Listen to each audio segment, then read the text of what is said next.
The war between but the darkness, something. Lycan.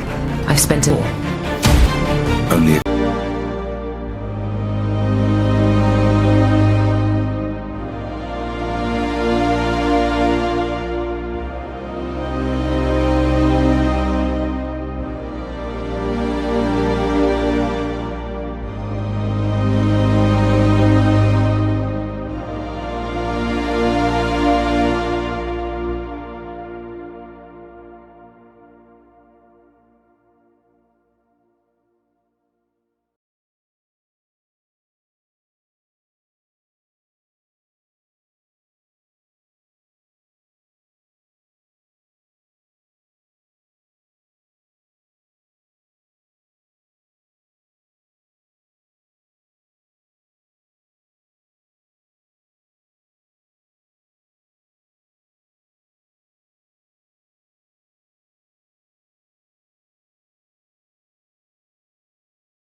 Copyright disclaimer under Section 107 of the Copyright Act 1976. Allowance is made for fair use for purposes such as criticism, comment, news reporting, scholarship, and research.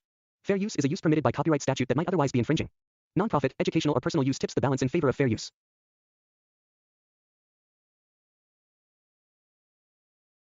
The story of Underworld 6, Rise of the Dark Blood begins in a world still trembling from the chaos unleashed in the aftermath of the Vampire, Lycan Wars, a world where fragile truces are not born from trust but necessity, and where ancient secrets lie buried beneath centuries of bloodshed.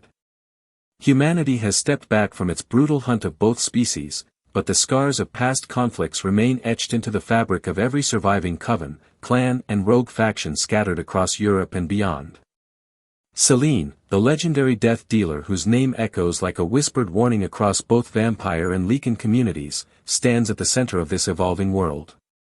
Her exile, her battles, her betrayals, and the sacrifices that drove her far beyond the boundaries of mortal endurance have carved her into a myth, a figure equally feared and revered.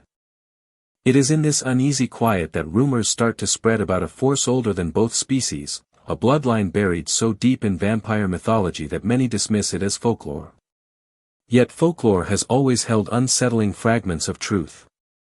Whispers describe a sect known as the Dark Bloods, pure-born vampires whose lineage predates the ancient elders and whose disappearance from history was not an extinction but a deliberate erasure carried out in the darkest age of vampiric civil war. Their power was unlike anything the modern covens have witnessed, an unbroken ancestral line, free from hybrid taint, corruption or dilution. Their blood was said to grant unimaginable strength, but also madness if wielded without restraint. The disappearance of this bloodline was attributed to a catastrophic uprising that nearly destroyed the vampire race from within, and the elders had buried all traces of their existence. Or so the world believed. Centuries later, signs begin to emerge, arcane symbols burned into the stone walls of abandoned covens, bodies drained not by hunger but ritual precision, and an energy in the air so ancient it unsettles even the strongest immortals. Sightings of figures cloaked in robes crafted from material unknown to any coven appear in remote regions of Eastern Europe. Survivors describe eyes that blaze with an unnatural luminescence, movements faster than any vampire or Lycan could track, and voices that carry echoes of forgotten dialects. These are the first signs that the Dark Bloods have awakened, and they are not returning as relics but conquerors. Selene, having retreated into isolation after the events of Blood Wars, is drawn back into the world she attempted to leave behind when a message reaches her from an unlikely source, David, her trusted ally and the rightful heir to the coven leadership. His call for help is not out of fear but duty. The covens are fracturing, Lycans are disappearing, and the tenuous threads of stability she fought to secure are unraveling. Selene's presence is not a request, it is a necessity. Her combat brilliance, her hybrid-enhanced abilities, and her reputation as the one immortal who has defied death itself make her the only figure capable of standing against a threat that predates the very foundation of their world. When Selene first encounters the aftermath of a dark blood incursion, it challenges even her hardened sense of battle-worn detachment. Entire covens have been wiped out without resistance, their most powerful warriors slain with surgical efficiency. The walls of ancient fortresses are marked with runes that pulse faintly under moonlight, as if feeding on residual energy from the fallen. Lycan dens once fortified with iron and silver are torn open as if ripped apart by monstrous force. The scale of destruction is not random, it is targeted, deliberate, and strategic. The Dark Bloods are not waging a war of vengeance, they are waging a reclamation of heritage. David and Selene begin to unravel the mystery through a fragmented prophecy preserved in forbidden archives, a text written in the blood language of the earliest vampires. It describes an elder who once betrayed his own kind by attempting to erase the Dark Bloods.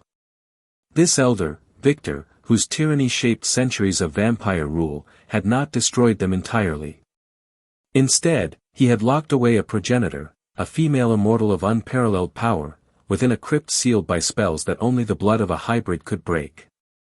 Selene realizes that her own existence, her evolution and the powers she gained during her past resurrections, may have inadvertently awakened the dormant lineage. Her transformation, which broke natural laws and allowed her to wield abilities even the elders could not comprehend, may have been the catalyst that loosened the chains of the ancient seal. The Dark Blood Queen, Valeria, emerges from her confinement with memories fractured and mutilated by a millennium of forced isolation. Her wrath is not born from vengeance toward Victor but toward the weakened, divided world her descendants have left behind. To her, the current covens are fragile imitations of the once glorious empire of vampires. The Lycans, created through Victor's cruelty, are abominations that twist the purity of blood. And hybrids, especially those like Selene, are violations of nature. Valeria sees the current world as a corrupted playground, one that must be burned and rebuilt by the rightful rulers. While Selene and David attempt to warn remaining covens, the Lycan clans face a threat of their own. A young Lycan leader emerges, descendant of the Lucian bloodline, who realizes their survival depends not on resisting vampires but confronting a new enemy that seeks the extinction of all non-dark blood life. The Lycans, long persecuted and hunted, now face a predator they cannot overpower. Their answer lies in alliance, but centuries of betrayal make unity fragile. Complicating the already unstable landscape is the sudden appearance of a hybrid child, a boy whose powers are unlike anything the world has seen. Some whisper he might be the son of characters thought long dead, others claim he was created through forbidden alchemical experiments performed by rogue dark blood scientists. The truth is a tragedy. He was born from the mingling of vampire and Lycan bloodlines in a secret facility abandoned decades ago by humans who once attempted to weaponize immortal races. The child, named Kale by those who discover him, possesses abilities that neither species can fully comprehend. His blood resonates with ancient symbols and triggers dormant dark blood memories when he comes near their runes. He may hold the key to either salvation or destruction. As Valeria's forces spread, incorporating rituals of awakening that resurrect dormant dark bloods from hidden burial chambers beneath frozen lakes, forgotten forests, and decayed fortresses, a supernatural storm begins to engulf Europe. Lightning infused with crimson energy strikes the earth, reviving long-dead ancestors whose bodies dissolve into vapor before reforming into armored immortals. The world darkens under clouds that seem alive, pulsing with the heartbeat of a newly awakened race. Selene becomes the central figure in a battle not just of survival but of destiny. Her evolution places her at the crossroads of ancient prophecies that speak of a hybrid warrior who will either unite all bloodlines or doom them. Her power becomes a beacon, calling both allies and enemies. Valeria sees her as the ultimate threat but also as the final piece required to unlock the full potential of dark blood resurrection. If Valeria consumes Selene's essence, she could ascend to a level of immortality unseen since the first vampire walked the earth. The conflict grows into a multi-front war. Cities of vampires hidden beneath winter mountains fall under siege, their defenses crumbling against dark blood assault formations. Lycan clans flee deeper into forests, relying on guerrilla tactics but losing warriors faster than they can regroup. The hybrid child Kale is hunted relentlessly, as the Dark Bloods believe his blood is a map leading to a long-buried citadel, the cradle of their origin. In this citadel lies the Codex Nocturnus, an artifact capable of amplifying their power across continents. Selene embarks on a perilous journey with David, the hybrid child, and a reluctant Lycan prince who represents the fractured remains of Lucian's legacy. Their uneasy alliance is the only chance of preventing Valeria's ultimate ritual, one that will awaken a being called the First Blood, a primordial figure from whose veins the entire vampire race descended. If revived, he would have power beyond imagination and loyalty only to the ancient order. Selene's internal struggle becomes as significant as the physical battles she faces. She confronts her past, the people she has killed, the loved ones she has lost, and the countless sacrifices that turned her into the weapon she is today. Yet within her grows a spark of something she had long abandoned, the belief that she could shape the future rather than merely survive it. Her bond with Kale deepens, echoing her long-lost daughter and stirring memories she thought buried forever. The child's dependence on her and his unwavering trust begin to melt the ice around her heart, giving her a renewed sense of purpose. The climax of the narrative unfolds in the heart of a vast frozen wasteland where the Dark Blood Citadel emerges as the ice splits open, revealing a colossal fortress carved from obsidian stone infused with blood-red veins that pulse like living tissue. The sky cracks with thunder as Valeria prepares the ritual of resurrection. Dark blood armies form circles around the citadel, their synchronized chants causing tremors beneath the earth. Selene and her allies charge into the battlefield, the air thick with the roar of Lycans and the shrieking battle cries of vampires fighting for their future. Inside the citadel, Selene confronts Valeria in a duel that transcends physical combat. Their energies clash, shaking the foundations of the ancient fortress. Valeria reveals the true scope of her power. She is not merely a queen but the last surviving daughter of the First Blood. She was meant to ascend once the ancient seal broke. Her imprisonment delayed the ritual but could not stop destiny. When the ritual begins, the lifeless body of the First Blood begins to stir. The entire citadel vibrates with energy, threatening to collapse.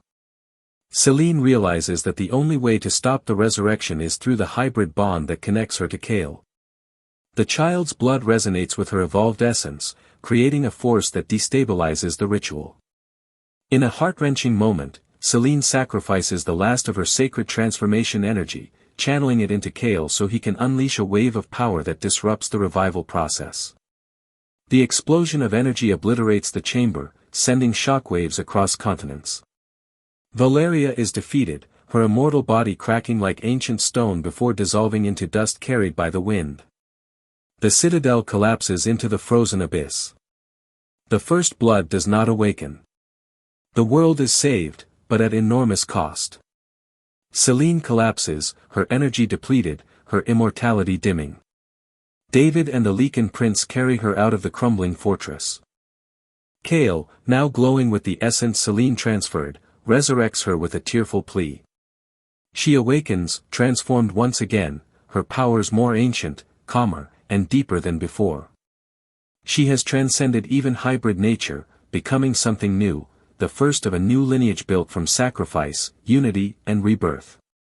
The aftermath reshapes the world. Vampires and Lycans, bound by the shared trauma of the Dark Blood War, begin forging a fragile but genuine alliance. Kale becomes the symbol of this unity, protected by both species. Selene, no longer an exile, becomes a guardian of the new age, her presence ensuring that the mistakes of the past are never repeated. David assumes leadership of the restructured vampire order, while the Lycan prince unites scattered clans under a banner of cooperation rather than oppression.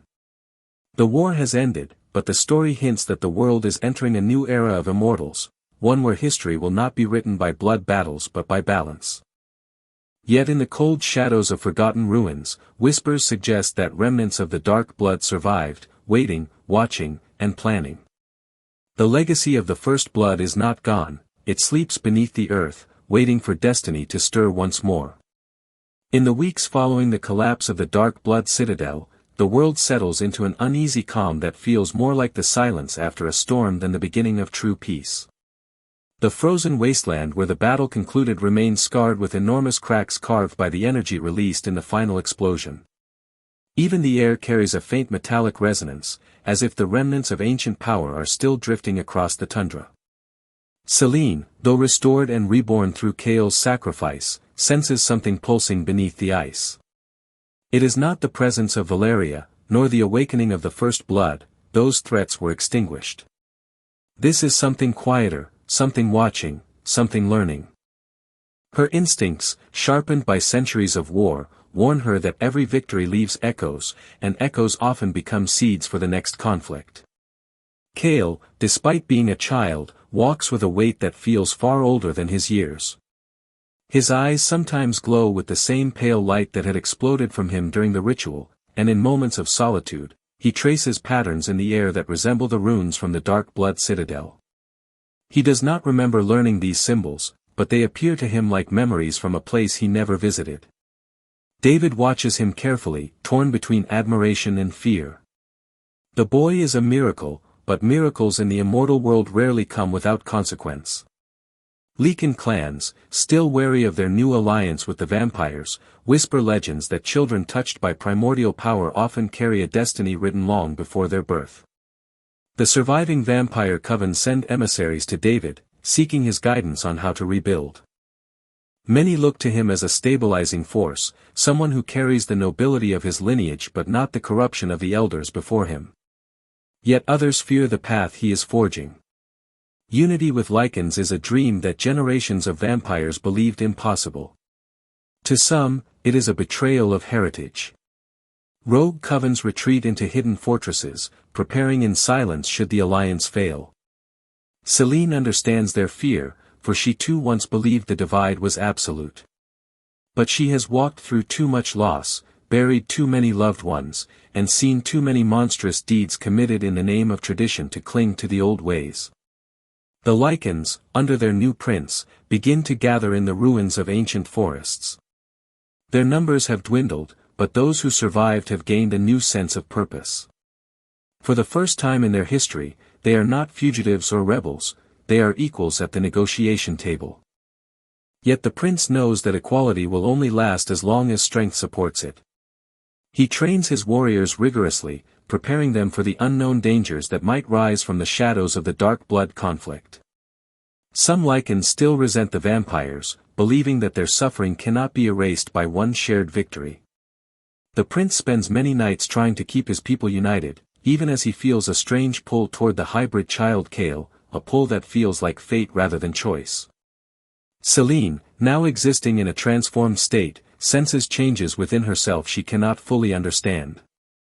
Her blood no longer resonates like a hybrid's. It feels ancient, steady, and bound to something deeper than transformation rituals or elder bloodlines. When she closes her eyes, she hears faint voices, echoes of vampires who lived thousands of years before her birth. Their whispers are neither threatening nor clear, but they form a tapestry of memories intertwined with her own. She wonders whether her resurrection has tied her to the ancestral consciousness of the immortal world. For the first time in centuries, Selene feels something she cannot categorize, vulnerability born not from weakness, but from uncertainty. Rumors begin to spread of strange phenomena across the world. Rivers in remote regions turn dark under moonlight, reflecting crimson hues that ripple like living veins.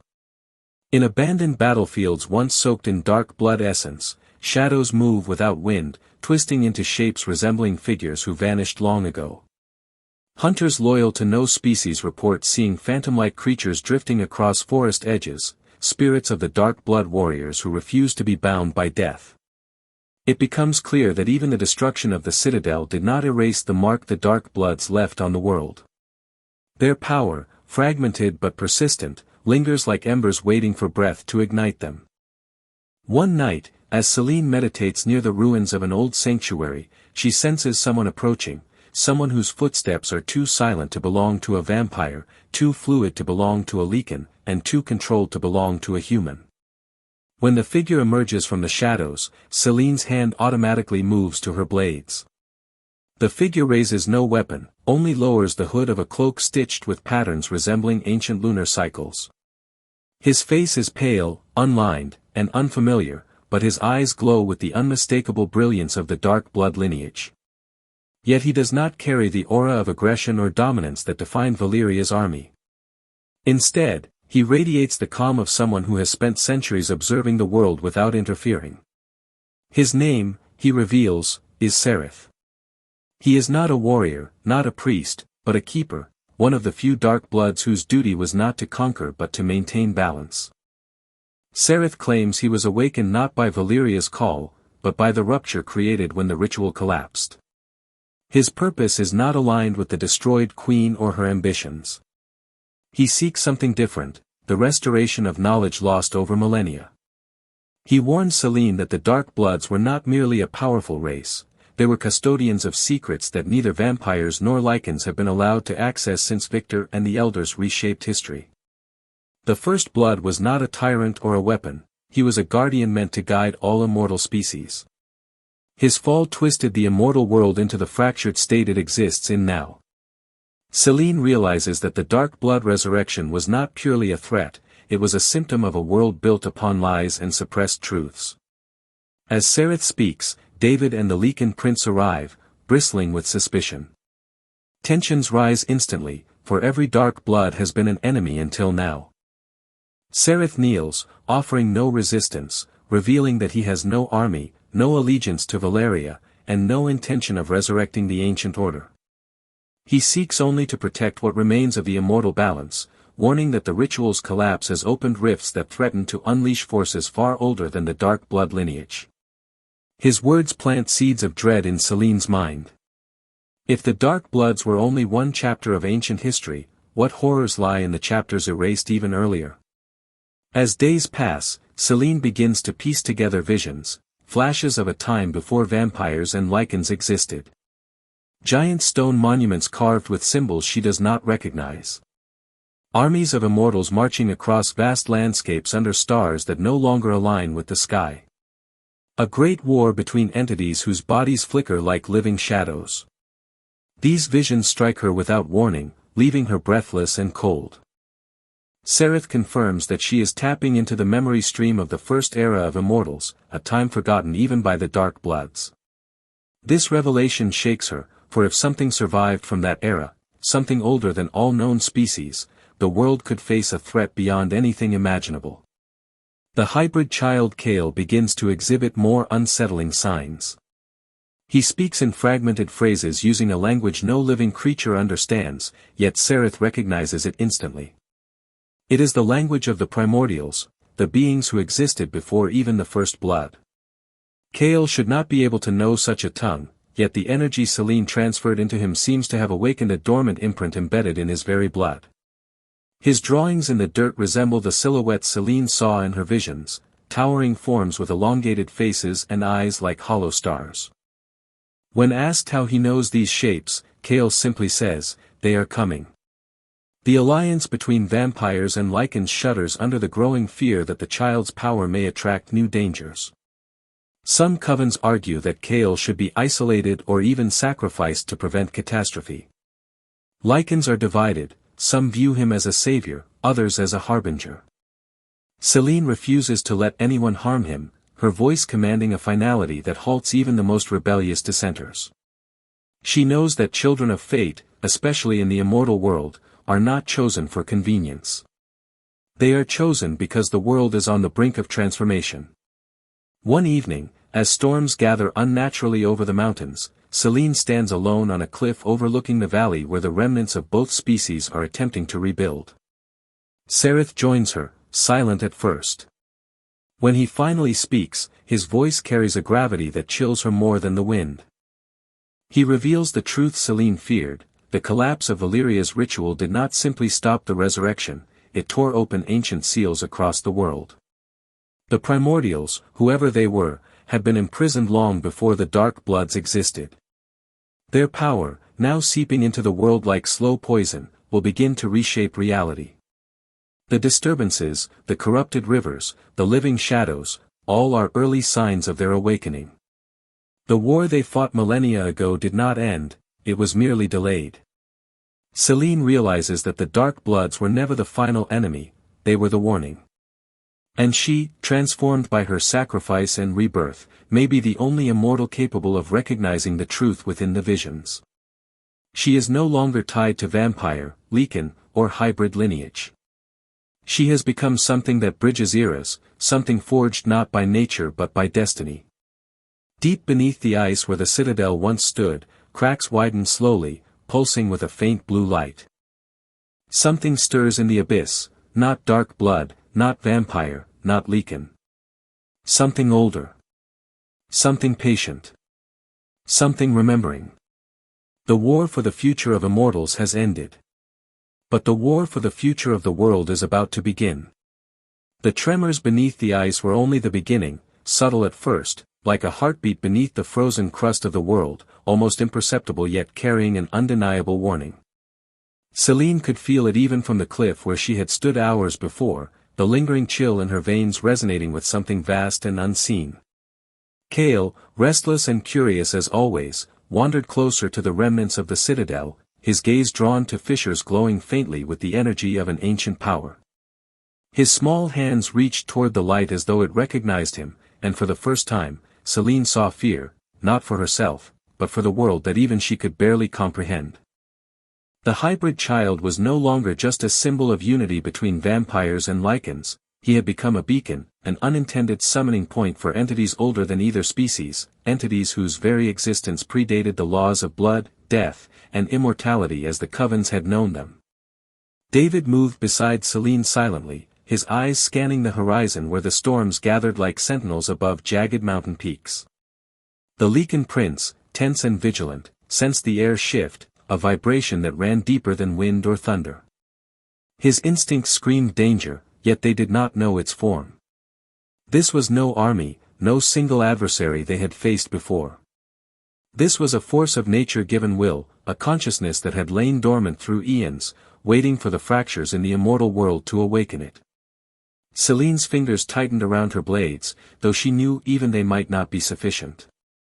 The centuries of combat, the battles against Lycans, rogue vampires, and dark bloods, had honed her into a weapon of unmatched skill, but against the primordials, skill alone was meaningless. Awareness, strategy, and the delicate balance of power would be her only allies. The first of the disturbances emerged quietly in the deep forests to the east. Trees older than human memory twisted unnaturally, their trunks cracking and reforming as if alive, pulsing with veins of a phosphorescent blue that matched the fissures in the ice. Wolves and other wildlife fled en masse, their instincts sensing the corruption that humans and immortals alike could not yet perceive. The air grew heavy with the scent of ozone and decay, a paradoxical mixture that set nerves on edge. Vampire covens sent scouts, but few returned, and those that did whispered of shadows that moved against the natural order, creatures that vanished only to reappear where no eyes could see, their forms shimmering in and out of reality. Selene, David, and the Lycan prince convened at the central sanctuary, the fragile alliance now teetering on the brink of panic. Every species felt the creeping pressure of something beyond understanding. Even the hybrids, once hailed as the solution to interspecies conflict, found themselves disoriented, their powers reacting unpredictably to the distant but growing presence of the primordials. Selene realized that survival would no longer depend solely on strength or cunning. She needed knowledge, secrets buried deeper than any vampire archive or dark blood ritual. With Sereth as guide, they began a perilous journey into the oldest territories of Europe, regions untouched by humanity, where myths whispered of ancient beings who shaped the course of the immortal world. Traveling through subterranean labyrinths beneath forgotten cities, across mountains carved with runes older than any coven record, and into catacombs that seemed to shift when observed, Selene and her companions pieced together the history that had been lost. The primordials had not been merely the architects of vampires and lycans, they were the designers of the laws of life itself, arbiters who ensured balance, until betrayal and fear led to their imprisonment. The dark bloods had been guardians of fragments of this knowledge, yet even they were unaware of the full scope, blind to the power still sealed beneath layers of earth, ice, and magic.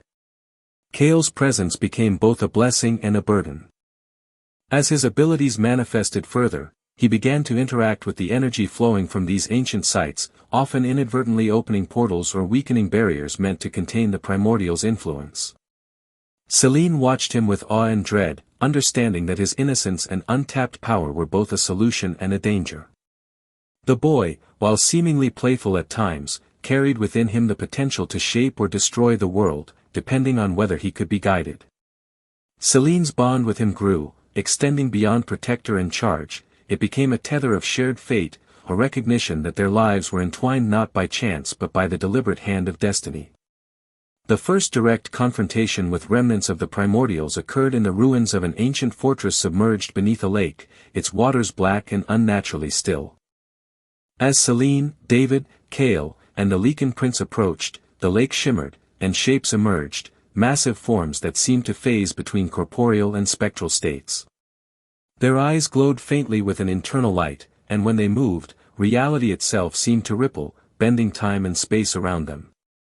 Selene fought instinctively, her movements a blur as she engaged with one of the forms, only to realize that her strikes passed through empty air, leaving no mark. This was not a fight of swords or strength. It was a trial of perception, patience, and the ability to anticipate a consciousness that did not conform to any laws she had ever known. David channeled energy through his own hybrid lineage, attempting to anchor Kale's presence to stabilize the battlefield, while the Lycan prince called upon the ancestral strength of his line, drawing from the spirits of warriors long past. Through intuition, guidance from Sereth, and Kale's unique resonance with the ancient power, Selene discovered that the primordials were testing them, assessing the intentions of the new generation of immortals. Each movement of their bodies, each pulse of their energy, communicated a question: were they worthy of the power that had been withheld? Were they capable of stewardship rather than conquest? Failure would not result in mere death, it would erase existence itself, rewriting history and reshaping the world according to the primordials' original vision, a vision where humans, vampires, lycans, and hybrids were mere experiments rather than coexisting species. As the confrontation unfolded, Selene's awareness expanded beyond her immediate surroundings. She sensed threads connecting the primordials to every immortal being on Earth, a web of influence so intricate that even the Elder's understanding had been superficial. Kale instinctively reached out to the web, his childlike movements interacting with the energy in a way that formed connections between the scattered forces of vampire and Lycan allies. The boy's actions began to synchronize the chaotic energy of the battlefield, aligning it with Selene's consciousness. Together, they began a dance of influence and response, the mortal, hybrid, and immortal energies intertwining in a display that neither species had ever witnessed. The forms of the primordials paused, recognizing the emergence of a new equilibrium, one guided by cooperation, sacrifice, and understanding rather than domination and fear. In the aftermath, the primordial presence receded, leaving behind signs, runes, and residual energy meant for study and mastery. Selene, exhausted yet exhilarated, realized the depth of the responsibility she now bore. She was no longer merely a warrior or a guardian, she had become a bridge between eras, a mediator between the forgotten architects of immortality and the new generation charged with sustaining life. Kale, though just a child, displayed an innate understanding of the principles now revealed to them, his laughter and curiosity juxtaposed with the gravity of the task ahead. David and the Lycan prince, while aware of the immense challenge, drew solace from the fact that Selene's insight and the child's power had preserved their world from annihilation. Yet even in victory, uncertainty lingered. The reawakening of the primordials, though momentary, had demonstrated that the ancient forces were neither wholly benevolent nor malevolent, they were beyond morality as understood by any species. Their return would not be immediate, but their influence had been seeded, and subtle manipulations would begin shaping events long before any overt appearance. Selene, feeling the weight of centuries pressing upon her shoulders, knew that the war they fought was merely the beginning of a larger cycle, a cycle where knowledge, wisdom, and restraint would be as vital as blades, claws, or fangs. As the sun rose over the fractured landscape, Selene, David, Kale, and the Lycan prince stood together, united yet profoundly aware of the challenges ahead.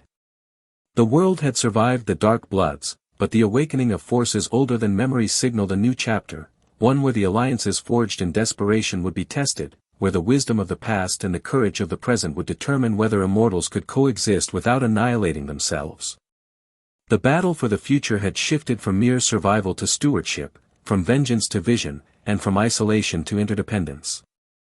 The echoes of the primordials, though distant, reverberated through every valley, mountain, and city.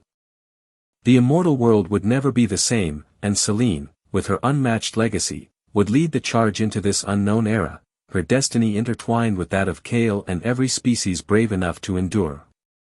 The days that followed the primordials' initial emergence were unlike anything Selene or her allies had ever experienced. The world seemed to shift beneath their feet, subtle at first, like the slow rotation of a massive will hidden beneath the surface of reality. Forests began to whisper in unfamiliar tones, their leaves vibrating with faint blue energy, echoing the resonance Kale had once tapped into. Animals fled in unprecedented patterns, rivers reversed flow in isolated stretches, and the sky carried faint auroras that danced along invisible currents, streaks of color that hinted at a world being rewritten at the molecular level. Selene observed all of this with a combination of awe and dread. Every instinct, every battle-honed sense she possessed, screamed that these were not natural occurrences, yet the chaos was not chaotic, it was deliberate. The primordials were testing the limits of the current world, probing its defenses, and preparing it for a future only they could envision. Kale, now more aware of his own capabilities, began to exhibit abilities that surpassed even Selene's understanding. He could influence the energies that flowed through the environment, subtly altering gravity in small pockets, manipulating the growth of plant life, and even sensing the emotional states of immortals and humans alike from great distances. His laughter, once light and carefree, became a beacon that drew the attention of hidden entities lurking in the shadows. Selene realized that the child was simultaneously a shield and a magnet. His presence protected their allies, yet it also drew the attention of forces that could annihilate them in an instant. She could no longer treat him merely as a child to protect, he was the axis around which the survival of the immortal world would pivot. David, aware of the boy's growing influence, worked tirelessly to build networks of communication and defense among vampire covens and Lycan clans. He traveled from stronghold to stronghold, negotiating fragile truces, establishing patrols along borders that had been abandoned for centuries, and ensuring that no species felt entirely subordinate or threatened. His speeches, measured and authoritative, began to unify factions previously divided by mistrust and old wounds. Yet he could feel the pressure building. Each alliance required compromise, and each compromise created ripples of discontent. The Lycan prince, working alongside him, faced similar challenges. Even as the clans rallied to defend the world from emerging threats, there were those who believed that any power beyond their understanding was dangerous and must be destroyed. The fragile unity held only because Selene's reputation, Kale's unique presence, and David's diplomacy created an invisible tether of hope. In the remote mountains of Scandinavia, tremors intensified. Selene, guided by Sereth, discovered a fissure that had opened from the earth itself, emanating waves of energy that made the air shimmer and crackle. Approaching the site, they found massive formations of crystalline structures, pulsing faintly with a rhythm that seemed almost alive. When Kale approached, the crystals resonated with his energy, bending and refracting light in patterns that formed glyphs older than any vampire archive. Sereth explained that these were not mere remnants of the primordials, they were conduits, vessels designed to channel their power into the world once the proper conditions were met. Their alignment with Kale suggested that the child's blood, infused with Selene's hybrid energy, could either stabilize or amplify the primordial influence. The consequences were unthinkable. One wrong step, one misalignment, could turn the child from protector into an unintentional herald of destruction. Meanwhile, the remnants of the dark blood forces, scattered and leaderless after Valeria's fall, began to reorganize. Though weakened, they retained fragments of knowledge and technology that allowed them to manipulate the ancient energy left behind by the primordials. Rogue dark bloods, motivated by vengeance, ambition, or curiosity, began seeking Kale and Selene, believing that controlling the child could restore their supremacy. Skirmishes erupted in hidden valleys, forests, and abandoned cities, battles fought with a precision and lethality that reminded all immortals why the Dark Bloods had once been feared above every other species. Selene and David moved constantly, countering threats, teaching allies to recognize subtle signs of infiltration, and preparing for the inevitable confrontation between the forces of guardianship and those who sought dominance. One night, under a sky streaked with unnatural auroras, Selene and Kale meditated near a plateau overlooking a frozen river that had begun to pulse with faint blue light. As they focused, they sensed the presence of a primordial approaching, not a destructive force, but an observer, vast and incomprehensible, moving through the world in a form beyond mortal perception. Its energy interacted with Kale's, causing visions to flash before Selene's eyes, entire civilizations built and destroyed in cycles, creatures evolving, perishing, and being reborn, the rise and fall of species dictated by forces that did not recognize morality or time as humans understood it. She understood instinctively that the primordials were testing not merely their strength, but their worthiness, their capacity for wisdom, and their ability to maintain balance. Kale, though only a child, seemed to understand, reaching out to the presence with curiosity rather than fear. The primordial's energy recoiled slightly, as if acknowledging the child's innocence and potential. The Lycan prince arrived shortly after, bearing news of uprisings along northern borders. Rogue Lycan factions, frightened by the disturbances and rumors of ancient powers, were attacking both humans and vampires indiscriminately. Their fear had been weaponized by remnants of the Dark Bloods, who sowed discord and amplified tensions. Selene realized that the challenge of leadership extended beyond defending against the primordials. It now included maintaining the fragile alliance and preventing a civil war among the very species she sought to protect. Every decision, every action, became a thread in a vast, precarious tapestry where one mistake could unravel centuries of hard-won cooperation. Seraph, observing the group's interactions, revealed an uncomfortable truth: the awakening of the primordials had already altered the natural flow of life. Time itself was no longer linear in certain zones, allowing glimpses into potential futures and echoes of past events that should have remained buried. Selene experienced moments where the battlefield shifted before her eyes, where allies and enemies swapped places in impossible sequences, and where victory or defeat appeared simultaneously, forcing her to make decisions based not on certainty but on intuition and understanding. Kale's presence, however, anchored her perception, his energy acting as a stabilizing force that allowed them to navigate these temporal distortions. It became increasingly clear that the child's abilities were central to not only surviving the emerging threats but also interpreting the intentions of the primordials themselves. As the global situation escalated, Selene convened a council comprising the leaders of vampire covens, Lycan clans, and selected hybrids. The discussions were tense, often fractious, yet necessary. Reports of environmental anomalies, unexplained disappearances, and strange energy surges required coordinated responses. David, always the diplomat, emphasized the importance of cooperation, while the Lycan prince insisted on vigilance and readiness to act preemptively against threats. Selene, drawing on centuries of experience, reminded them that the world's balance now rested on foresight, understanding, and unity rather than brute strength alone. Every member of the council realized that failure would not simply mean loss of territory or life, it could herald the return of forces that might reshape the entire planet, erasing the distinctions between species and rewriting reality itself. The first major engagement against primordial-influenced entities occurred in a devastated city once inhabited by humans. Structures twisted and folded in impossible angles, as if the very laws of geometry had been rewritten. Shadow-like forms moved through the streets, phasing in and out of reality, attacking indiscriminately. Selene led the front, her combat style adapted to strike at these semi-corporeal forms, her movements faster than the eye could follow.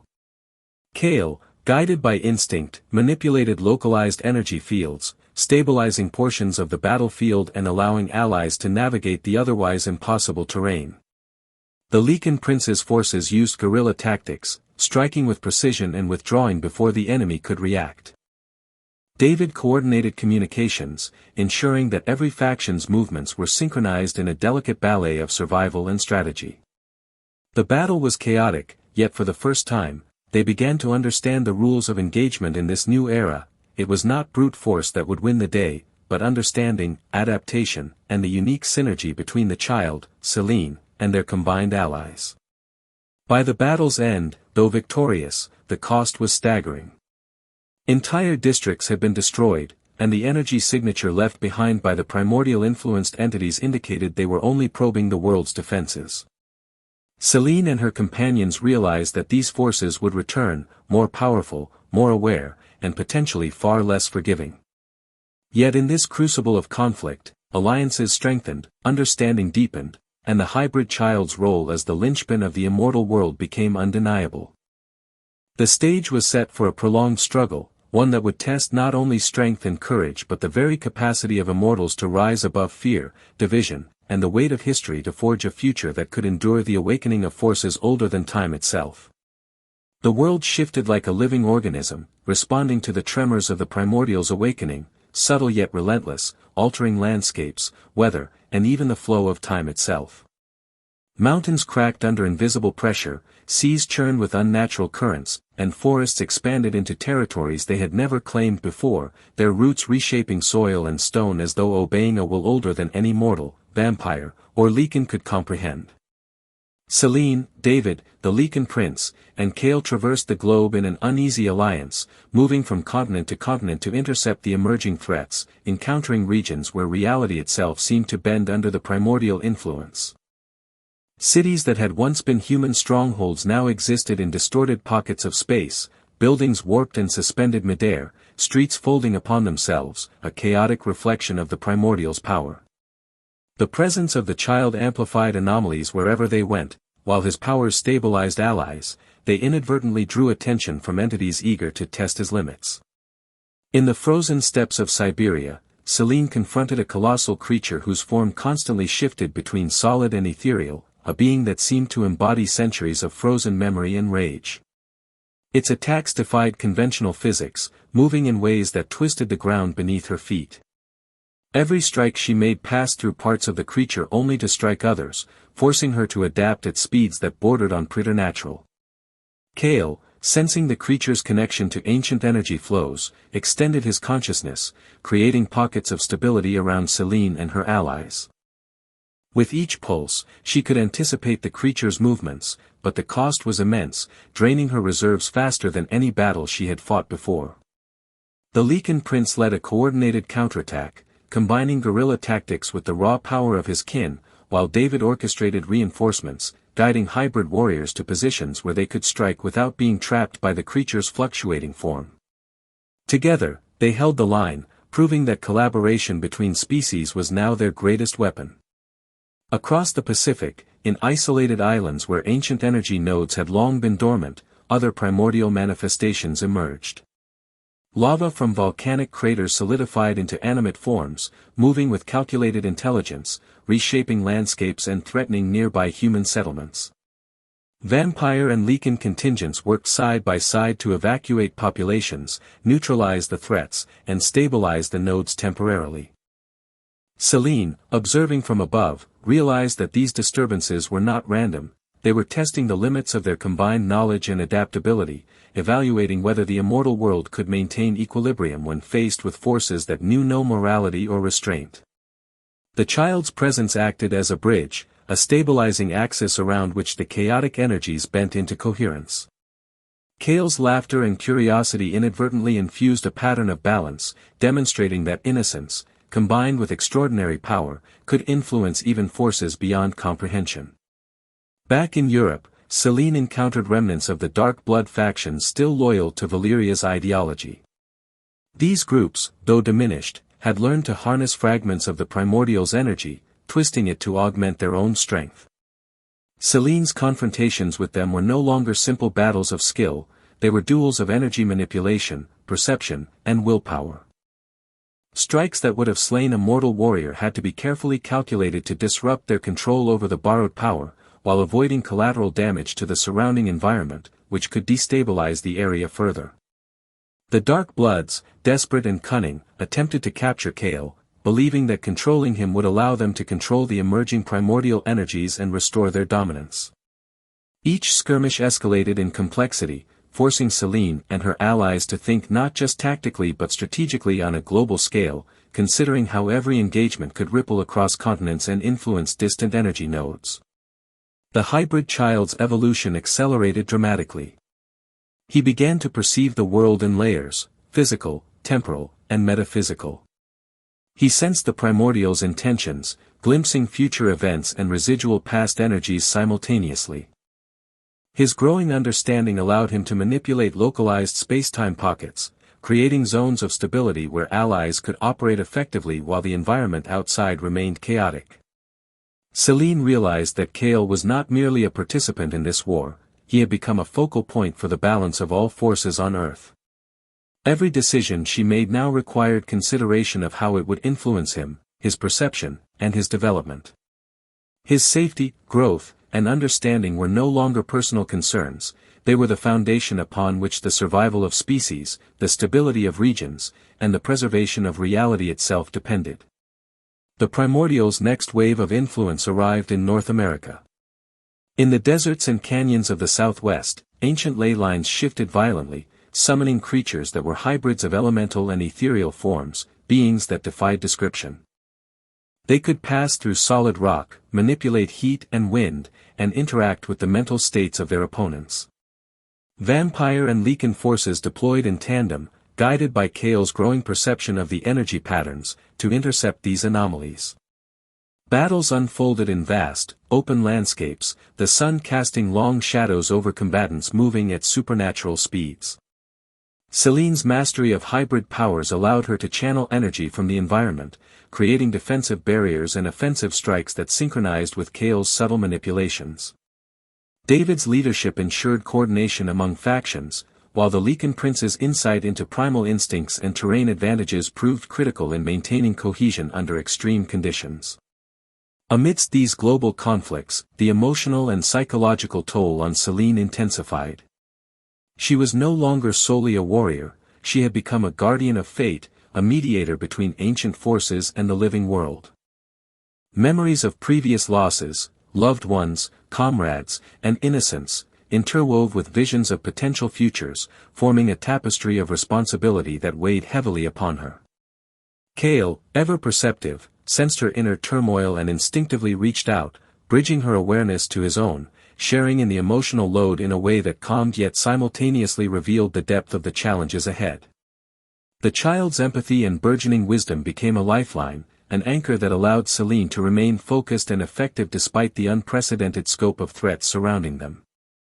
As the team regrouped in the highlands of Central Asia, Sereth revealed the existence of a nexus, a central convergence point for the primordial's dispersed energies, hidden beneath a dormant volcano. This nexus was both a prison and a reservoir, containing fragments of power from the First Era, energy that had shaped the birth of vampires, Lycans, and other immortal beings. The primordial's awakening had caused leakage from this reservoir, destabilizing global regions and manifesting in the chaotic phenomena encountered worldwide.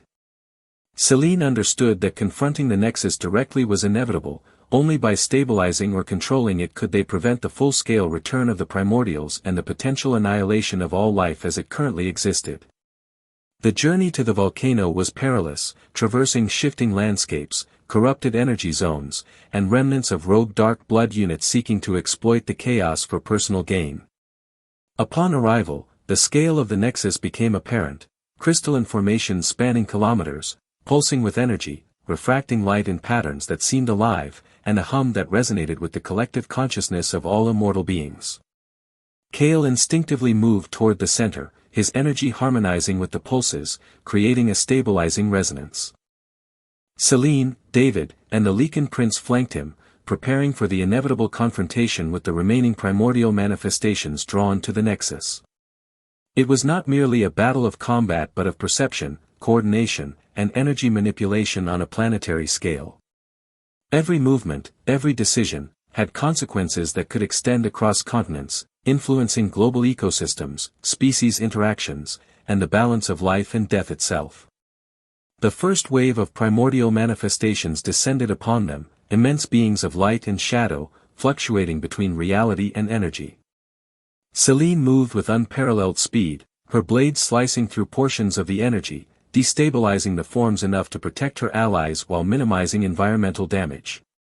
Kale's presence amplified localized stability zones, allowing David to coordinate allies globally through enhanced psychic resonance, while the Lycan prince led targeted strikes against the most dangerous manifestations. The nexus itself responded to their actions, pulsating in sync with Kale's energy, its crystalline formations bending, vibrating, and shifting to create protective channels and amplify Selene's power. What emerged was a choreography of battle and balance, an orchestration of skill, instinct, and resonance that had never been seen in the immortal world. By the climax of the confrontation, it became clear that the nexus was not merely a reservoir of power but a test. The primordials were assessing whether the current generation of immortals, hybrids, and guardians could wield the forces responsibly. The intensity of the energy threatened to obliterate the surrounding landscape, yet Kale, guided by Selene's presence and instinct, formed a bridge between the chaos and the allies.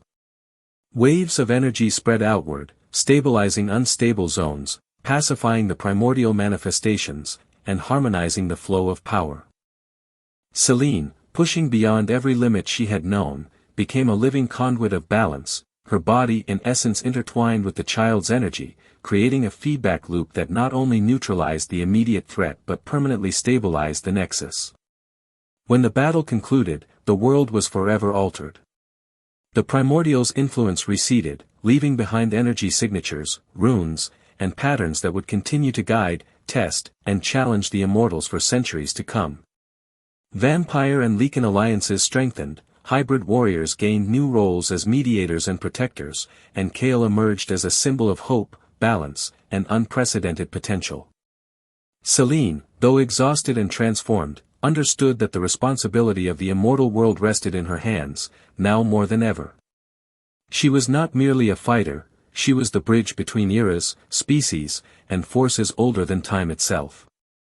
The future remained uncertain, but for the first time, the immortal world had the chance to endure not by fear or domination but by unity, understanding, and the wisdom of those who could see beyond their immediate power.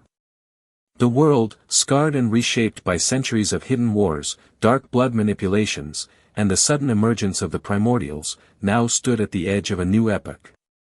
The air carried a strange vibrancy, faint auroras dancing across the skies of continents, a sign that the planet itself had recognized the presence of new stewards. Selene, David, the Lycan prince, and Kale stood atop a plateau overlooking a landscape that had been both devastated and renewed. The nexus beneath the volcano continued to pulse softly, stabilized by the child's resonance, a heartbeat connecting mortal, immortal, and ancient forces in a rhythm both fragile and eternal. The hybrid child, once merely a symbol of unity, now exuded a presence that radiated authority, wisdom, and power far beyond his years, a beacon that drew the attention of all remaining primordial entities, who no longer approached with hostility but with silent curiosity, their forms shimmering like living constellations hovering at the edges of perception. Selene sensed the culmination of centuries of struggle settling into clarity. Every battle she had fought, every ally she had lost, and every enemy she had faced had led to this moment. Her body, though exhausted and bruised, carried an aura of transcendent energy. The centuries of vampiric skill, the hybridization with Kale's essence, and her intimate understanding of the dark blood powers had elevated her to a state where she was no longer constrained by any single species' limitations. She could feel the flow of life and death, time and energy, stretching before her like a vast tapestry that she alone could interpret. The primordials, those beings older than memory, observed, and for the first time in history, Selene understood their purpose. They had not sought to annihilate but to awaken, to test whether the current stewards of the immortal world possessed the wisdom, restraint, and unity necessary to maintain equilibrium. And she, alongside Kale, was the answer they had been seeking. The first act of ultimate confrontation came not as a battle of brute force but as an alignment of consciousness.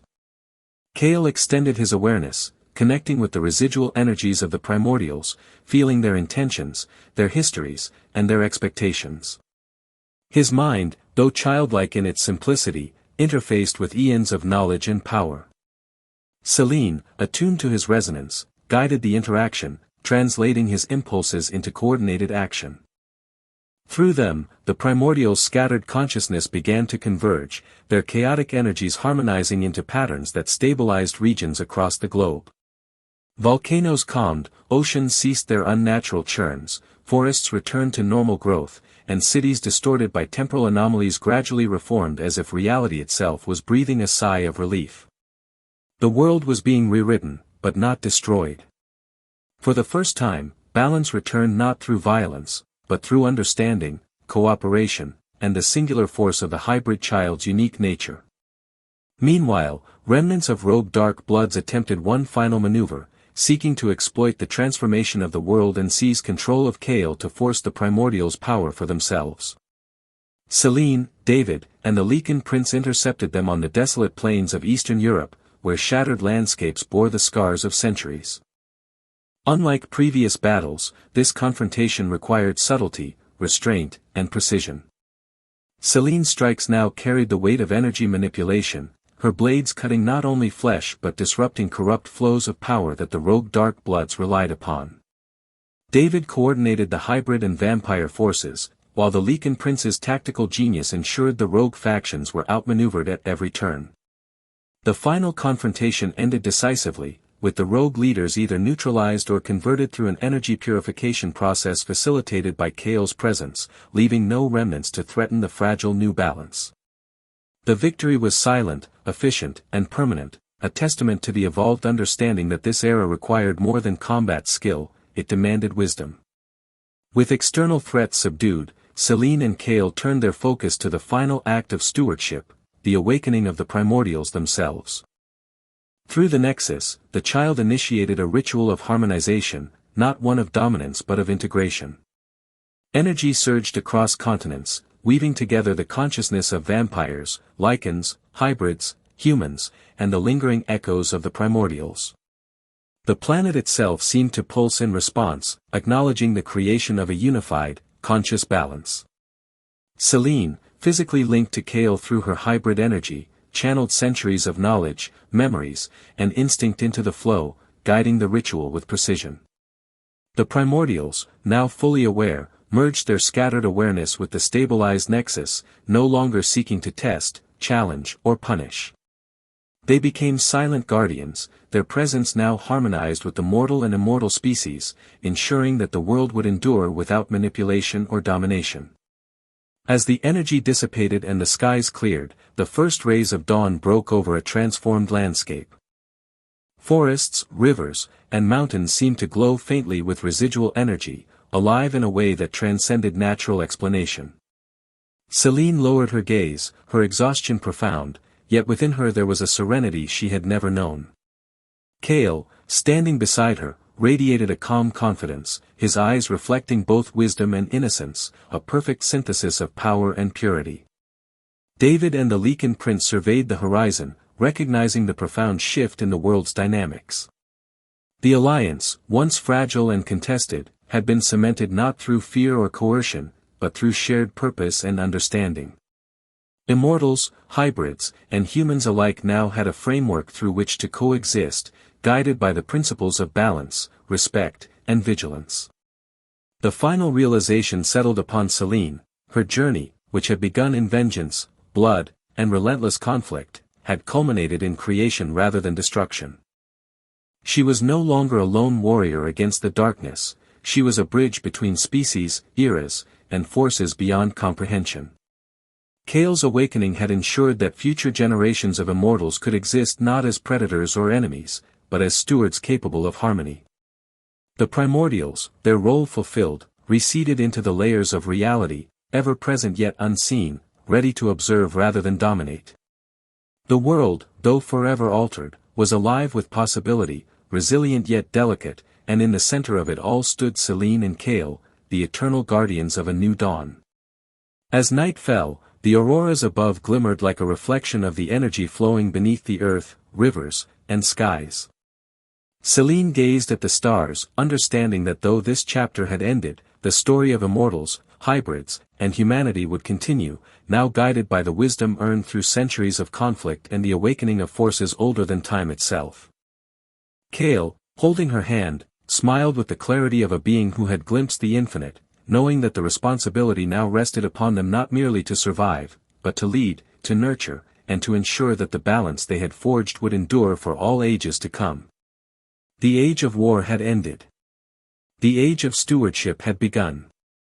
The frozen wasteland surrounding the remnants of the Dark Blood Citadel stretched endlessly, cracked ice glowing faintly with residual energy from battles long past. Selene stood alone atop a jagged cliff, cape whipping in the icy wind, eyes scanning the horizon for signs of danger. Every gust carried the whispers of the planet itself, reacting to the awakening energies that had begun to stir beneath the surface. Kale walked beside her, his small form emanating a pale ethereal light that illuminated the frost beneath his feet, runes forming spontaneously as if the ground itself recognized the boy's presence. Even the trees along the distant ridges seemed to lean slightly toward him, drawn by a force older than any living being. The alliance Selene had fought to maintain, vampires, Lycans, and hybrids, was gathering in strategic positions across the continents, responding to psychic signals coordinated by David, whose mind now acted as a network, linking factions with threads of energy that shimmered in invisible patterns only he could perceive. Across Europe, rogue dark blood factions had regrouped, exploiting fractured ley lines to amplify their strength. Shadows twisted unnaturally around their bodies, energy flickering from their hands as they prepared ambushes, believing that capturing Kale would grant them control over the planet's destabilized forces. Selene intercepted them in a ruined village, her blades moving in sweeping arcs that deflected arcs of shadow energy, each strike a calculated combination of hybrid power, vampire skill, and instinct honed over centuries. The Lycan prince coordinated strikes from the surrounding forests, wolves moving with uncanny precision, leaping and striking at the rogue forces in perfect synchronization with Selene's movements. Kale, laughing softly despite the chaos, extended his small hands, subtly bending the local environment, stabilizing fractures in the battlefield, creating zones where allies could move freely while enemies faltered under the weight of their own chaotic energy. As the battle unfolded, the skies above shimmered with auroras, signaling the presence of a primordial observer. Its immense form phased between light and shadow, colossal and incomprehensible, radiating awareness older than memory itself. Selene, sensing the gravity of the moment, focused her hybrid energy to create defensive barriers, while Kale extended his consciousness toward the observer, forming a stabilizing resonance that allowed her and the Lycan prince to coordinate strikes without fear of the shifting battlefield. The rogue Dark Bloods, recognizing the immensity of the primordial presence, faltered and eventually retreated, their ambition no match for the synergy between Selene, Kale, and their united forces. Meanwhile, across the deserts and volcanic islands, natural anomalies surged violently as primordial influence continued to awaken. Lava from volcanic craters solidified into animate forms, bending heat and wind into lethal attacks, while deserts warped under unstable ley lines, sandstorms moving with uncanny intelligence. Selene, guided by Kale's growing perception, led hybrid warriors through these treacherous zones, their energy and movements harmonizing with the environment to stabilize localized chaos. David coordinated globally, guiding vampire and Lycan contingents to threatened regions via psychic resonance, while the Lycan prince deployed guerrilla-style strikes, ensuring no anomaly could overwhelm the fragile defenses. Every battle now required not only skill and strength but understanding, intuition, and synchronization with the child's unique energy, which acted as the axis around which reality bent into order. The culmination of their journey brought them to Central Asia, where a dormant volcano had become the nexus of all primordial energy. Crystalline spires rose kilometers into the sky, pulsing rhythmically as if alive, reflecting and refracting light in intricate patterns. Selene, Kale, David, and the Lycan prince approached cautiously, the air vibrating with the power of forces that had existed since the birth of vampires and Lycans. Rogue Dark Blood remnants attempted one final desperate attack, weaving shadows and energy in frantic, chaotic strikes, only to be intercepted by the precise coordination of Selene's blades, hybrid energy bursts, and Kale's stabilizing aura. The battlefield became a living tapestry of light, shadow, and energy, where every movement influenced the surrounding terrain, every strike resonated across continents, and the balance of the world itself hung by a fragile thread. At the heart of the nexus, Kale extended his consciousness into the crystalline formations, energy rippling outward in waves that harmonized fractured ley lines, stabilized unstable terrain, and resonated with the scattered consciousness of the primordials. Selene, her body and essence intertwined with the child's energy, became a conduit of balance, channeling centuries of accumulated knowledge and combat mastery into the flow. Primordial forms, massive and radiant, phased into the battlefield, testing their defenses with pulses that bent time, space, and perception itself. Yet every test was countered with precision and coordination, Selene's hybrid strikes deflecting destabilizing energy while Kale maintained stabilizing resonance, and the Lycan prince and David ensured allies operated with perfect timing and unity. As the ritual of harmonization progressed, the primordial's chaotic energy began to merge with the nexus, no longer hostile but recognizing the maturity and wisdom of the hybrid child as a stabilizing force. The volcano, long dormant, pulsed gently with energy now aligned, crystalline spires refracting light across landscapes far beyond their immediate vicinity. Forests, rivers, mountains, and cities slowly returned to balance, their chaotic distortions healing as if reality itself acknowledged the stewardship of Selene and Kale. Rogue Dark Bloods were neutralized or purified through energy flows, leaving no threat to disrupt the delicate equilibrium being established. When the energy settled, the skies cleared, auroras fading to reveal the first gentle rays of dawn over a transformed world. Selene lowered her gaze, exhaustion and serenity mingling as she realized the journey had shifted from vengeance to creation. Kale, radiant with newfound clarity, stood beside her, eyes reflecting the infinite potential of the world now harmonized.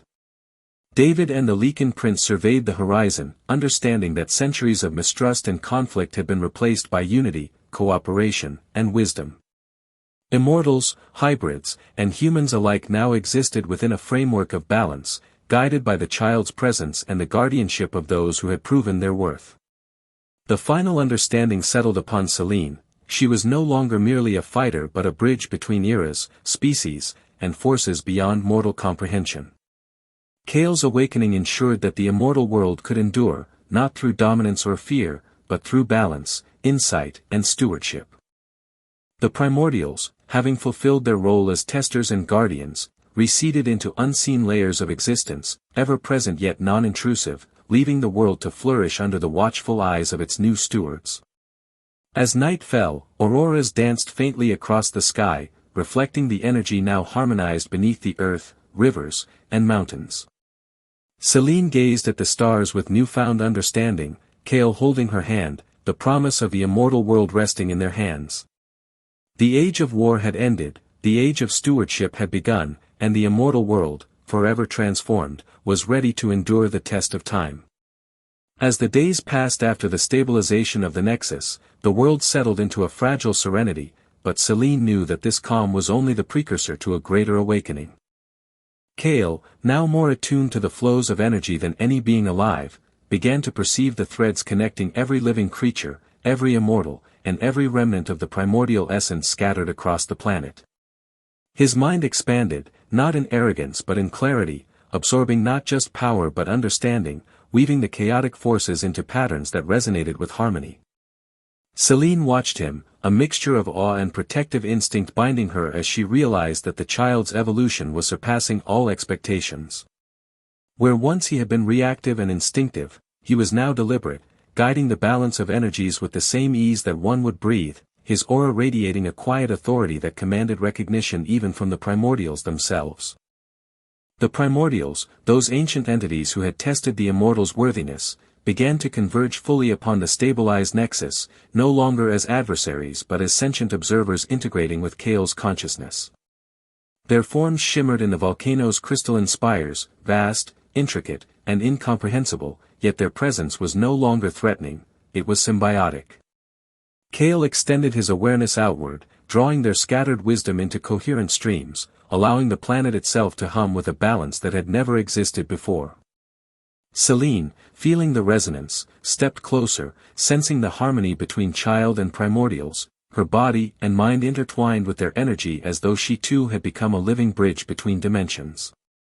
David and the Lycan prince stood vigilant at the perimeter, sensing subtle ripples in the energy field, knowing that even in harmony, the sheer magnitude of the forces could be perilous if disrupted. But Kale, in his awakening, exuded a calming pulse, a rhythm that synchronized the flows, steadying allies, landforms, and weather alike. As the integration deepened, Kale's energy radiated across the continents, reaching every ley line, every hidden node, and every hybrid settlement.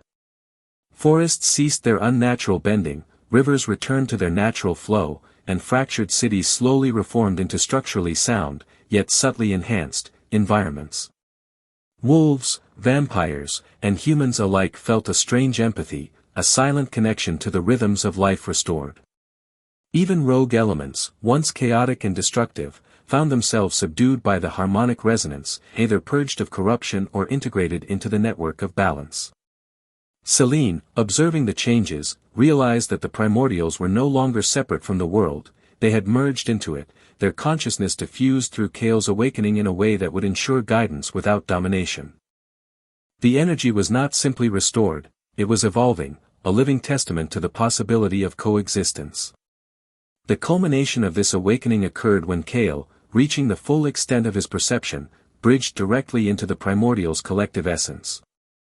Light and shadow swirled around him, forming patterns that seemed both chaotic and infinitely precise, a language older than memory itself.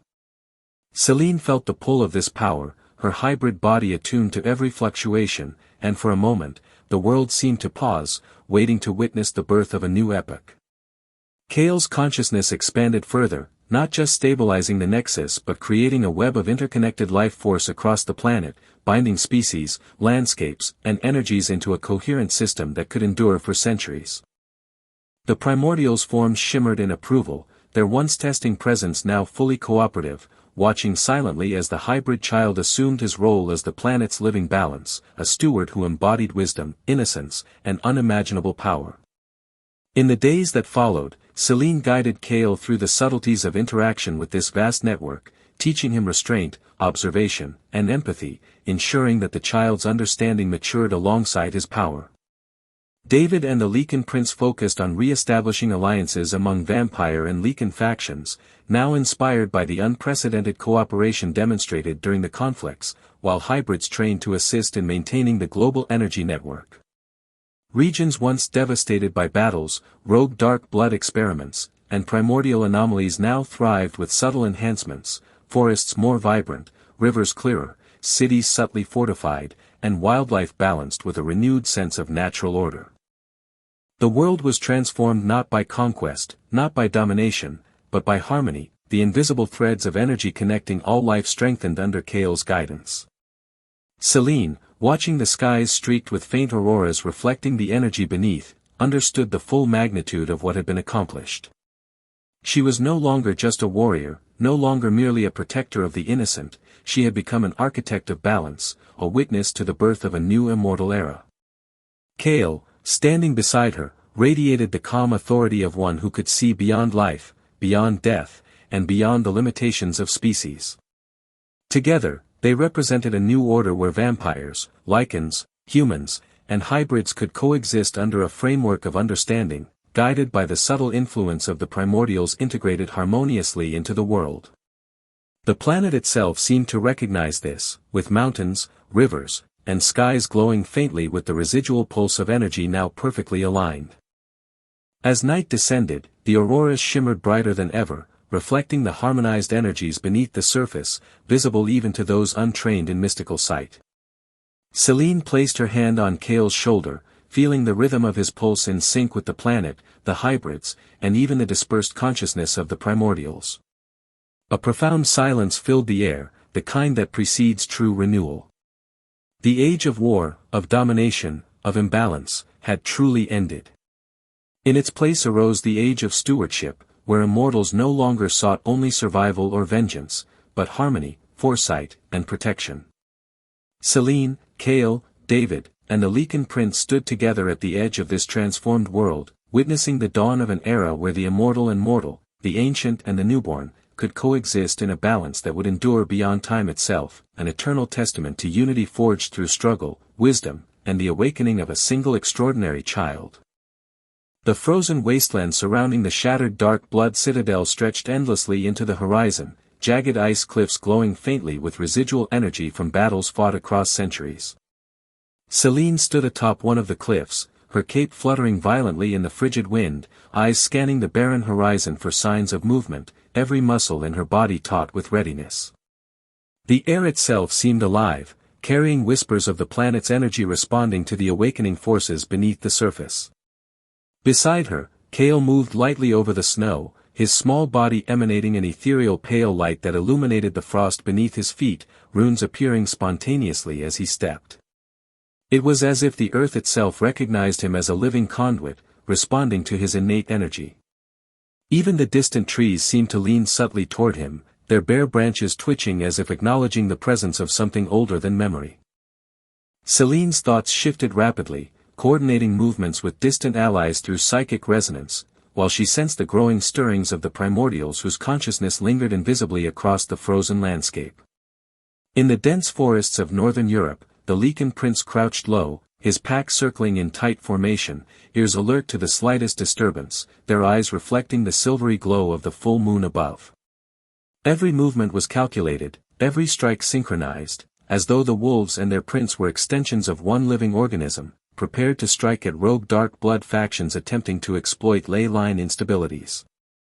The forest itself reacted to the hybrid energies, trees bending and pulsing faintly with blue light, shadows twisting unnaturally as if the land remembered the ancient conflict.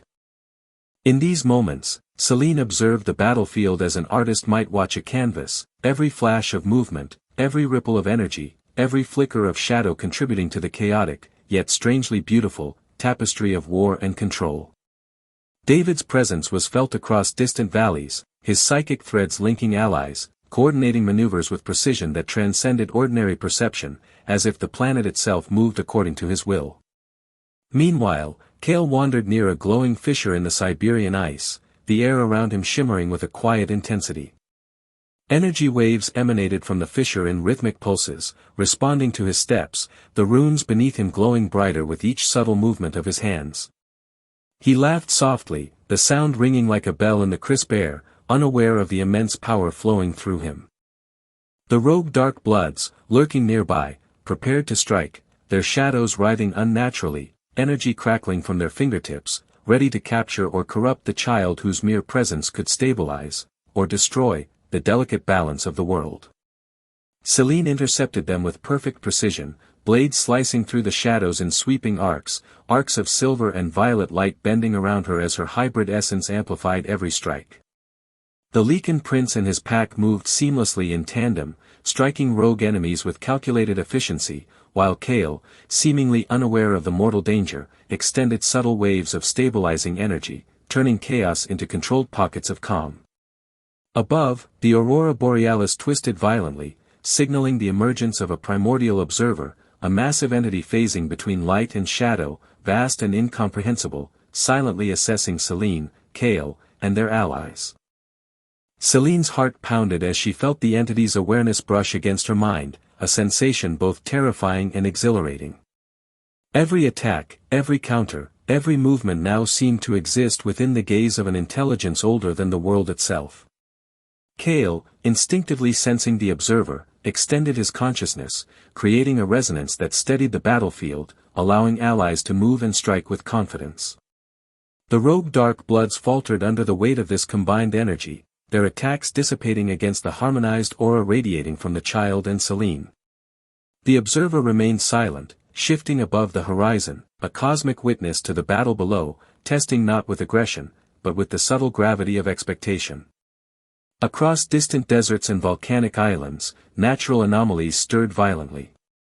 Lava erupted from volcanoes not merely as fire, but as animate forms, twisting and bending heat, molten rock, and air into lethal, unpredictable attacks. Sandstorms in the deserts moved with uncanny intelligence, reshaping the terrain and threatening to engulf anyone caught within their path. Selene, guided by Kale's expanding perception, led hybrid warriors through these volatile zones, their energy and movements harmonizing with the environment to stabilize localized chaos. David's psychic thread stretched globally, guiding vampires and Lycans to intervene in critical zones, while the Lycan prince executed guerrilla-style precision strikes, neutralizing threats before they could disrupt the delicate balance. Every clash, every maneuver, every ripple of energy became a test of coordination, understanding, and trust, as the hybrid child's influence radiated across the planet, subtle yet profoundly transformative. The culmination of their journey led to Central Asia, where a dormant volcano had become the nexus of primordial energy. Crystalline spires stretched kilometers into the sky, pulsing rhythmically as though alive, reflecting light in complex, mesmerizing patterns. Selene, Kale, David, and the Lycan prince approached cautiously, each aware of the immense forces they were about to encounter. Rogue dark blood remnants launched a desperate assault, weaving shadows and violent energy, yet every strike was intercepted by the precise combination of Selene's hybrid-enhanced combat, Kale's stabilizing aura, and coordinated strikes from allied forces. The battlefield was alive with arcs of energy, pulses of light, and shadows intertwining, every movement reverberating through the landscape as the very planet seemed to breathe in anticipation. At the heart of the volcano, Kale extended his consciousness into the crystalline spires, energy rippling outward in concentric waves, harmonizing fractured ley lines, stabilizing unstable terrain, and resonating with the scattered consciousness of the primordials. Selene, connected to the child through her hybrid essence, became a living conduit, channeling centuries of knowledge and experience into the flow. The primordials, massive and radiant, phased into existence, their forms shimmering between light and shadow, testing the stability of the nexus with subtle pulses that bent reality itself. Yet Kale's resonance held firm, harmonizing chaos, while Selene's strikes and guidance ensured that allies moved in perfect unison. The energy network expanded outward, forests, rivers, mountains, and even cities healing visibly, subtle enhancements ensuring the survival and stability of every living being affected by the events. As the integration deepened, Kale's awareness expanded, merging fully with the primordial's collective consciousness, forming patterns of light and shadow that conveyed understanding older than memory itself. Selene felt the immense power radiating from him, a force tempered with wisdom and innocence, guiding the planet into a balanced, self-sustaining system. The rogue dark bloods were neutralized, either purified or integrated into the harmonized network, leaving no threat to disrupt the equilibrium. Across continents, the auroras shimmered more vividly, reflecting the energy flowing beneath the earth and skies, rivers and mountains glowing faintly in harmony with Kale's presence.